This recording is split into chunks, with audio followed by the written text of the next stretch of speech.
Hello everyone, कैसे हो आप सभी लोग। वेलकम टू डिफेंस जोश। माय नेम इज़ अनु और हम कर रहे हैं फंडामेंटल राइट्स चैप्टर। आज हम करेंगे article 15 prohibition of discrimination on certain grounds.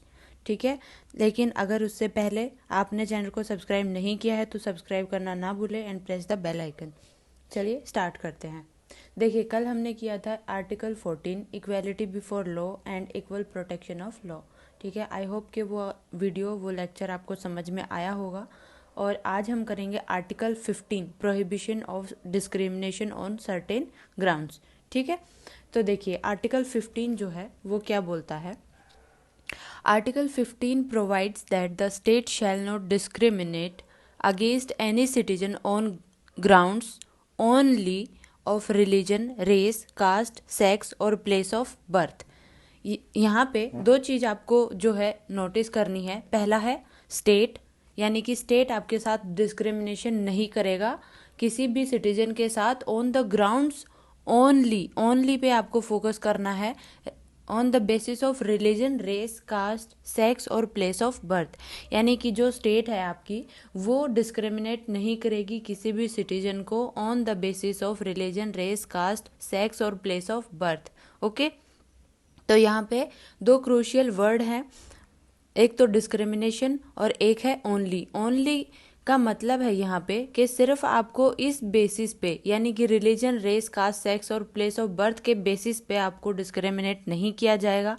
बाकी आपको किसी भी दूसरे बेसिस पे डिस्क्रिमिनेट जो है किया जा सकता है। ठीक है, जैसे फॉर एग्जांपल मान लीजिए दो पर्सन है, एक थोड़ा सा ज़्यादा टैलेंटेड है और एक कम टैलेंटेड है।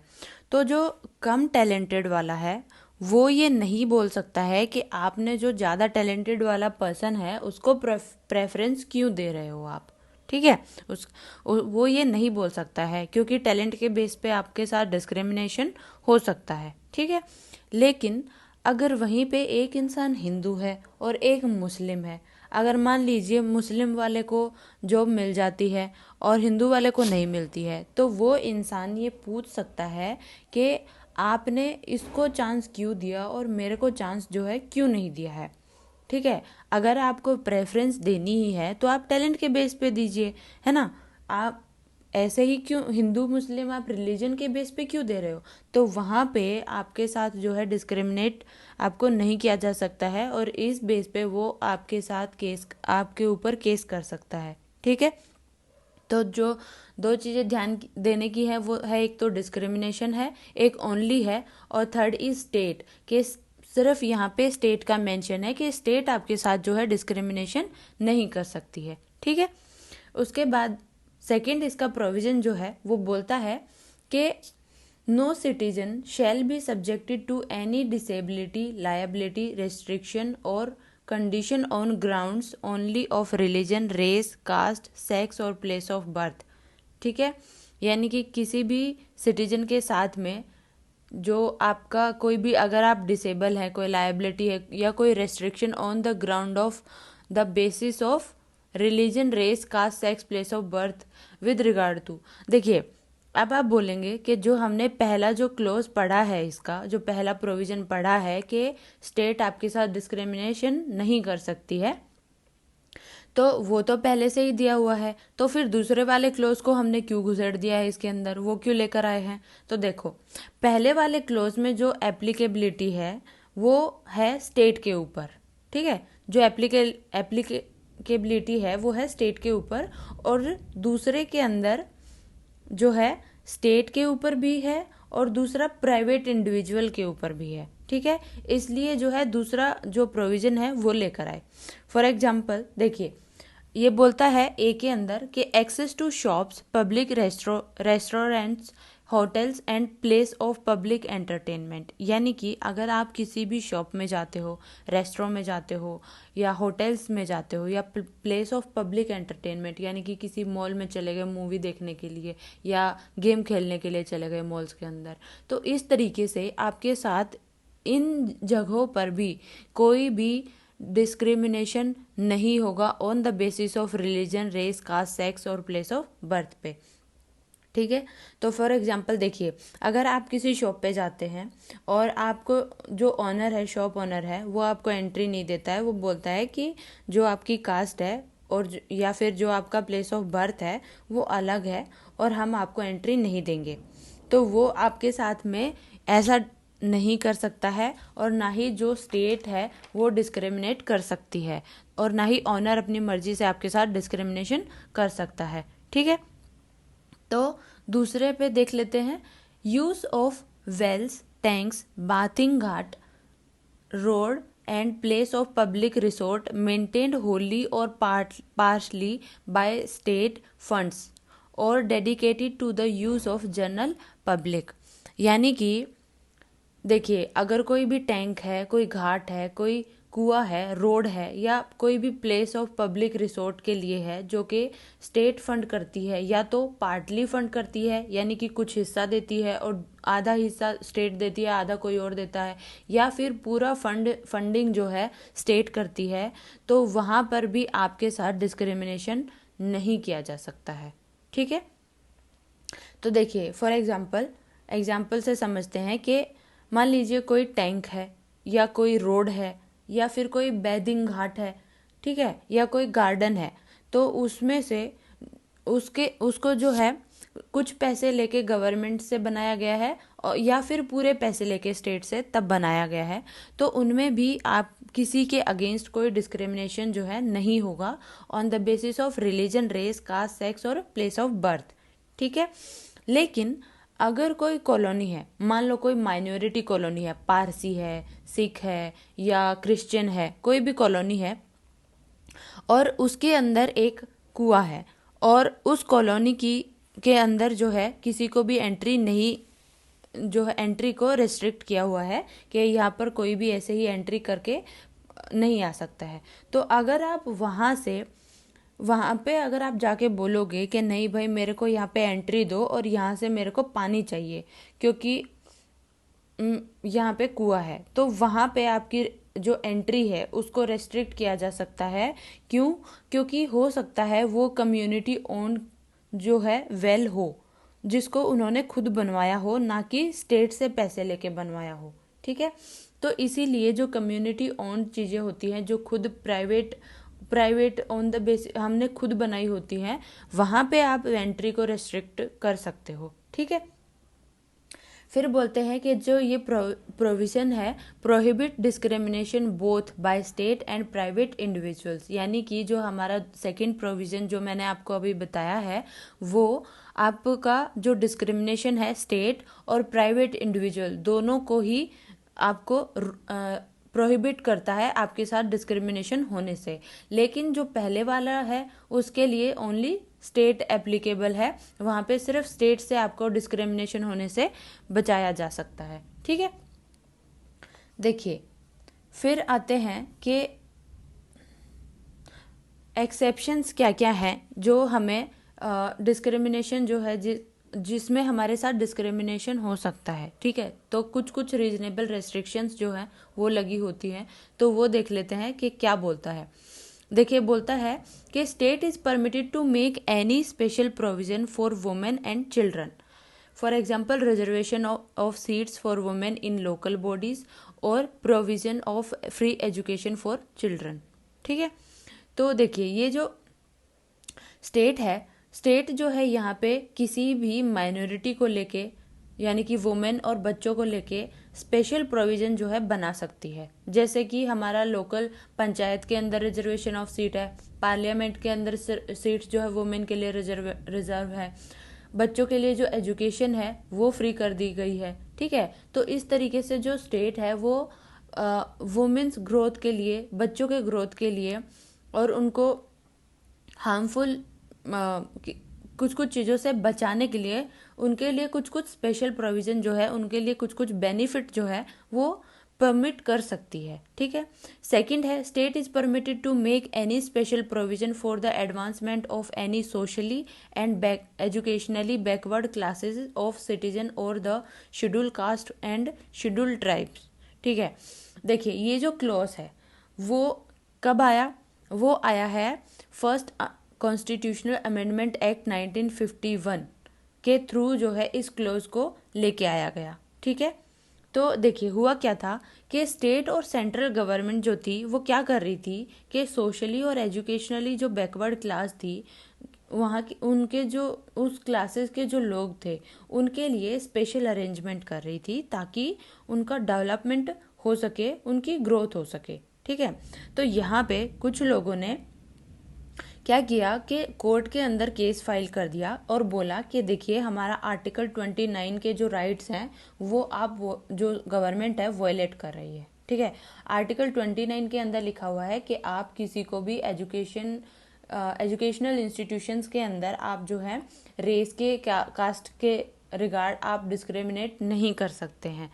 ठीक है, लेकिन यहाँ पे तो कास्ट से रिलेटेड आपको डिस्क्रिमिनेशन आपका हो रहा था, तो कोर्ट ने बोला गवर्नमेंट को कि आप ये नहीं कर सकते हो, लेकिन गवर्नमेंट ने बोला कि फर्स्ट कॉन्स्टिट्यूशनल अमेंडमेंट एक्ट 1951 के थ्रू जो है आर्टिकल 15 क्लोज में ये डाल दिया गया है ये टेक्स्ट, और जो ये क्लोज बोलता है कि क्लोज 2 या फिर आर्टिकल 15 का कोई भी चीज़ वॉयलेट करती है, और आर्टिकल 15 को वॉयलेट करने का मतलब है कि आपके जो ऊपर वाले आर्टिकल मैंने जो आपको बताए थे फर्स्ट और सेकंड उनको वॉयलेट करना। ठीक है, तो इनके वॉयलेशन के बावजूद आप स्टेट को नहीं रोक सकते हैं कि वो सोशली और एजुकेशनली बैकवर्ड क्लास के लिए कुछ करे, और या फिर शेड्यूल कास्ट और शेड्यूल ट्राइब के लिए कुछ करे।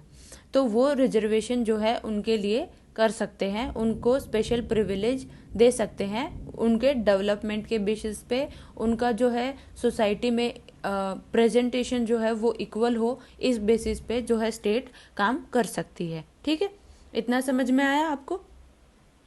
तो यहाँ पर क्या हुआ कि यहाँ पर भी इन्होंने यही बोला है कि फॉर एग्जांपल जो है रिजर्वेशन ऑफ सीट और fees concession in public educational institution, तो यहाँ पे जो है एजुकेशनल इंस्टीट्यूशंस में जो है वो आपको रिजर्वेशन, आपकी सीट का रिजर्वेशन हो सकता है, आपको फीस में कंसेशन मिल सकता है। ठीक है, अब यहाँ पे एक बात और जो है वो ध्यान देने के लिए देने की है कि जो एजुकेशनल रिजर्वेशन है वो केवल उन इंस्टीट्यूशंस में आपको मिल सकता है, वहाँ पर आपको फीस कंसेशन मिल सकता है और रिजर्वेशन मिल सकता है जिसमें स्टेट जो है फंड करती हो, जो स्टेट स्पॉन्सर्ड होते हैं। ठीक है, और प्राइवेट इंस्टीट्यूशंस के अंदर जो है रिजर्वेशन नहीं कर सकती है स्टेट, तो ये पावर जो है सरकार के पास नहीं है। लेकिन आर्टिकल 15 क्लोज 5 के through 93rd constitution amendment act 2005 के थ्रू जो है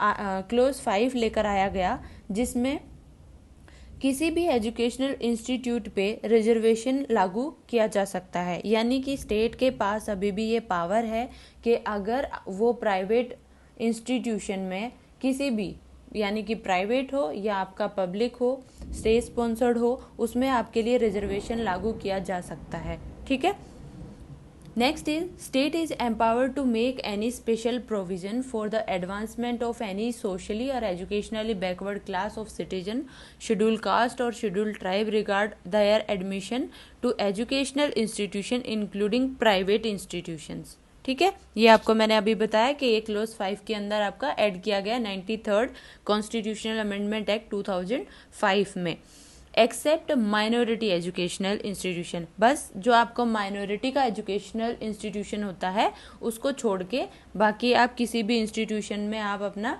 सीट रिजर्व करा सकते हैं। ठीक है, next is the state is empowered to make any special provision for the advancement of any economically weaker section of citizen। यानी कि स्टेट जो है वो इकोनॉमिक वीकर सेक्शन के जो सिटीजन हैं आपके, उनके लिए स्पेशल प्रोविजन जो है वो प्रोवाइड कराती है। Further the state is allowed to make a provision for the reservation of up to 10% of seats for such section in admission to educational institutions including private whether aided or unaided by the state except minority educational institution। ठीक है, यहाँ पर भी वही बात बोली गई है कि 10%, 10% आपको जो है सीट्स आपके रिजर्वेशन जो है EWS सेक्शन की रहेंगी, या तो और एजुकेशनल इंस्टीट्यूशंस में प्राइवेट भी हो सकता है आपका और स्टेट स्पॉन्सर भी हो सकता है, whether it is aided by state और अनएडेड बाय स्टेट। ठीक है, बस आपका जो माइनॉरिटी एजुकेशनल इंस्टीट्यूशन है वहाँ पर आपको ये सुविधा नहीं मिलेगी। This reservation of up to 10% would be in addition to existing reservation. For this purpose education weaker section would be notified by state from time to time on the basis of family income. यहाँ पर आपको family income और other indicator जो है economic disadvantage के, वो आपको state को नोटिफाइड कराने होंगे time to time.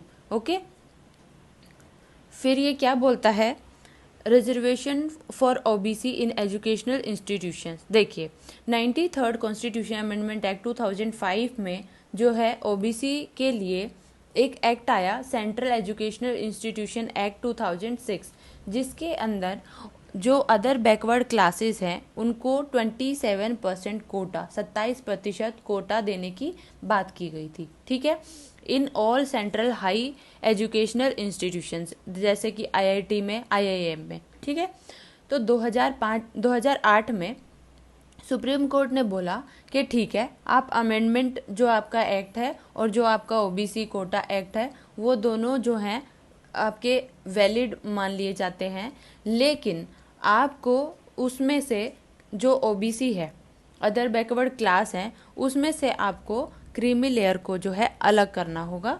Creamy layer को ये जो कोटा है वो प्रोवाइड नहीं होना चाहिए। ठीक है, तो जो क्रीमी लेयर के अंदर देखते हैं कि कौन कौन सा जो है आपका पर्सन आते हैं।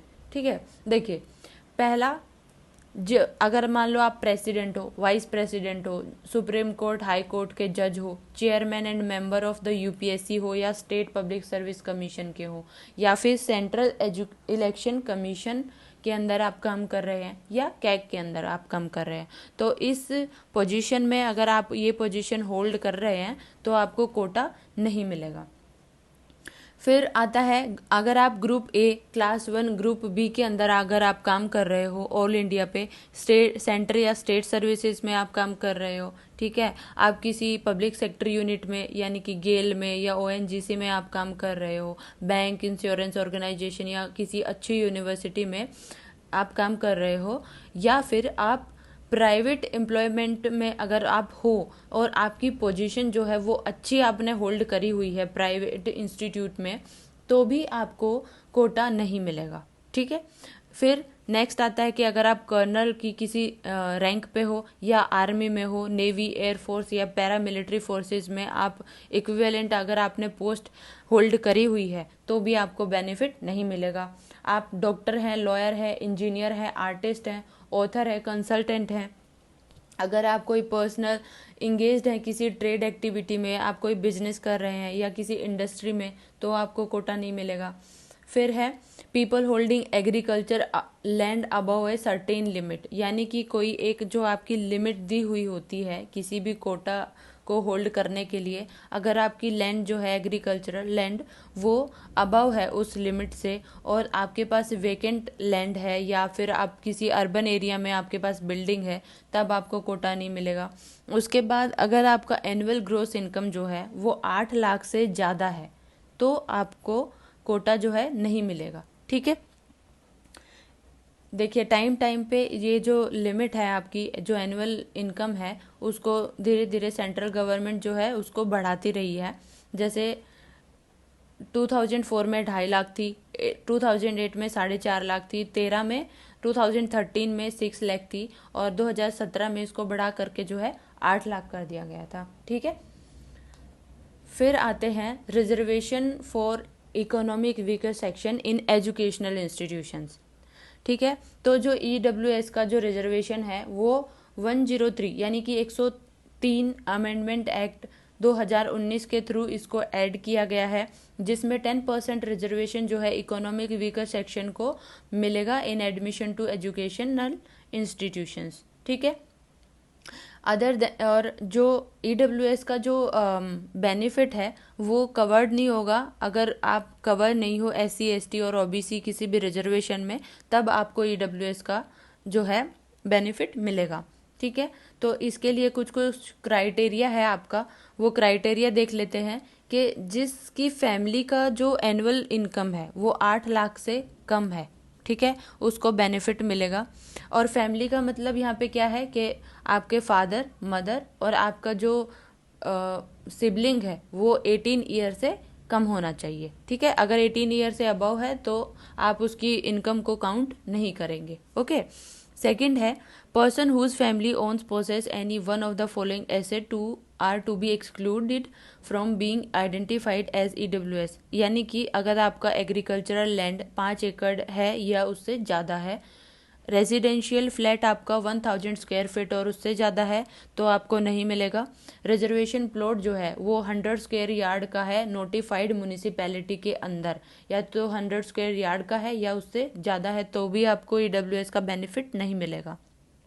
और आपका जो रेसिडेंशियल प्लॉट है 200 स्क्वायर यार्ड है in areas other than the notified municipality, यानी कि नोटिफाइड म्यूनिसिपैलिटी के अंदर आपका जो 200 स्क्वायर यार्ड है या उससे ज़्यादा आपका रेजिडेंशियल प्लॉट है तो भी आपको EWS का जो बेनिफिट है वो नहीं मिलेगा। अगर ऐसा होता है तो अगर मान लीजिए कोई आपका प्रॉपर्टी आपकी किसी किसी के अलग अलग मेंबर्स के नाम है, तो अगर ऐसा मिलता है जब आपका चेक किया जाता है तो वो जो प्रॉपर्टी है या प्लेस है कोई भी, तो उसको क्लब्ड कर दिया जाएगा, ठीक है।